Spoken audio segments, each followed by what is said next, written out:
আমাদের অন্তর্বর্তী সরকারের প্রধান উপদেষ্টা অধ্যাপক ডক্টর মোহাম্মদ ইউনূস তার ১০০ দিন পূর্তি উপলক্ষে জাতির উদ্দেশ্যে ভাষণে অনেক কিছু বলেছেন।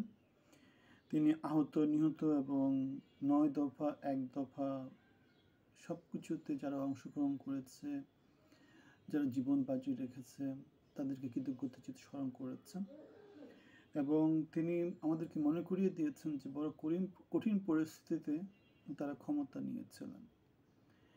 এখন কঠিন পরিস্থিতি থেকে উত্তরণের জন্যে তারা কী কী কাজ করেছেন। ৩ মাস হয়ে গেল, ১০০ দিন হয়ে গেল, এখনও যদি আমরা সেই পুরনো যে কঠিন অবস্থা, এটা ওটা এগুলো যদি শুনতে থাকি, সেক্ষেত্রে আমাদের তাদের যে উদ্দেশ্য, তাদের যে কর্মপরিকল্পনা, সেটা নিয়ে আমাদের সংশয় থেকে যায়।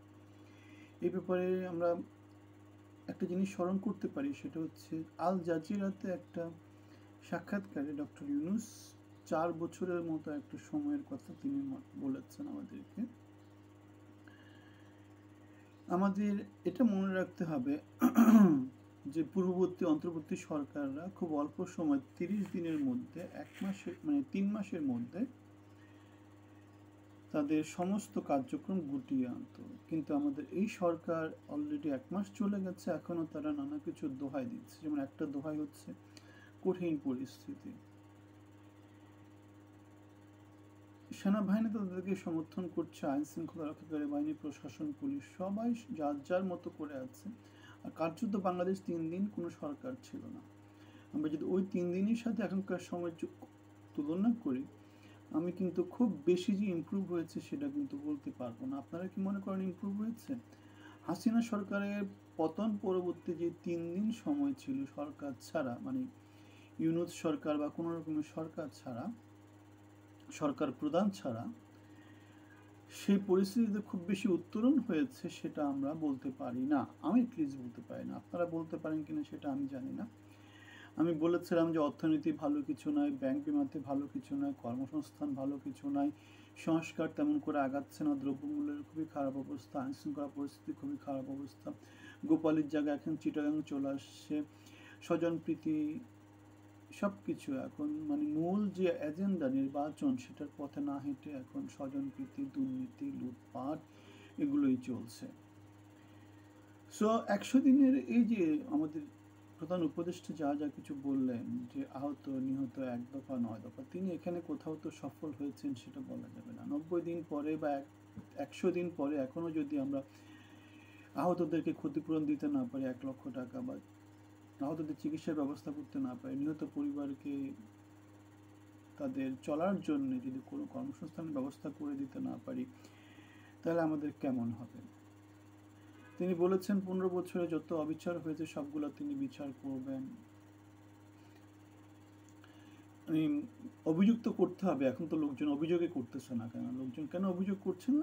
দেখতে পাচ্ছে যে আপনারা কিছু করতে পারবেন না। গণ অধিকার পরিষদের তারেক বলে একজন আছে, সে বলেছে ঘেরাও মানে গ্রেপ্তার করে আবার ছেড়ে দেওয়া যে নাটক সরকার করতেছে। যেমন আমরা ৫ই অগাস্টের পরবর্তীতে সেনানিবাসে ৬০০-র মতো লোকজনকে আশ্রয় দেওয়া হয়েছিল। ৬ জনে কারা কারা ছিল? তাদেরকে অনেকে আবার চলে গেছে দেশ ছেড়ে, হাসান মাহমুদ, তাহসান মাহমুদ, এরকম অনেকে দেশ ছেড়ে চলে গেছে।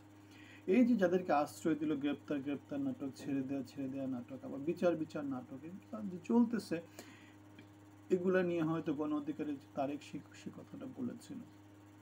সুতরাং ১৫ বছরের সব অপরাধের বিচার করবে, সেই কথাটা তাদের থেকে বোঝা যায় না। এই কথাটা বোঝা যায় যে তারা আসলে জাতির সাথে প্রতারণা দিচ্ছে, সত্য কথা বলছে না।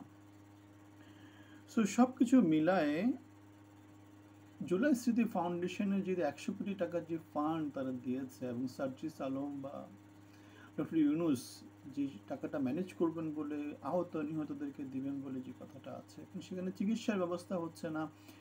এই যে যারা সবচেয়ে প্রায়োরিটি লিস্টে থাকার কথা, গণ অভ্যুত্থানের, জুলাই গণ অভ্যুত্থানের যারা অংশগ্রহণকারী, যারা আহত বা নিহত হয়েছে, সে পরিবার, তাদেরকে সবার উপরে রাখার কথা ছিল। সেখানে ডক্টর ইউনূস চেয়ারম্যান এবং সার্জিস আলম সঙ্গে সাধারণ সম্পাদক। তাহলে এই অবস্থায় যদি সেখানে এরকম জিনিস চলতে থাকে, আহতরা ১ লক্ষ টাকা পাচ্ছে না, নিহত পরিবার কর্মসংস্থান হচ্ছে না, সেখানে আপনি কি আশা করবেন, কেন আশা করবেন, আমাদেরকে আপনি মন্তব্যতে জানাতে পারেন।